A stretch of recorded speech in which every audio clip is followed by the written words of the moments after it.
បងប្អូនខ្ញុំមានរឿងមួយចង់ប្រាប់បងប្អូនខ្ញុំនឹងអង្គុយកាត់វីដេអូ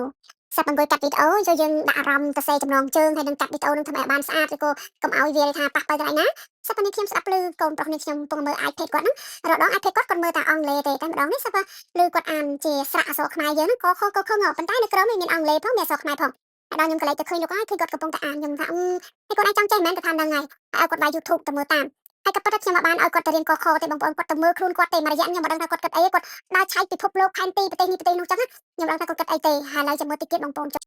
ឡូវចូលស្ដាប់គាត់តិចទៀតហ្នឹងគាត់ចូលមើលខាងជាស្រៈអក្សរកខហ្នឹងគាត់រៀនតាមណាបងប្អូនខ្ញុំមិនបានប្រាប់គាត់ឲ្យគាត់ទៅរៀនទេគាត់នឹកឃើញអីគាត់ទៅរៀនខ្លួនគាត់ខ្ញុំមិនដឹងឥឡូវតិចទៀតចូលស្ដាប់ទាំងអស់គ្នាបងប្អូនឃើញទេកខកខងចឆជាឆញ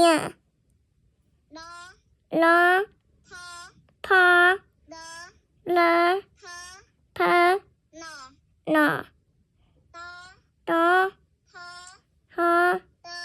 តថនបបបផមយរលវសហលអ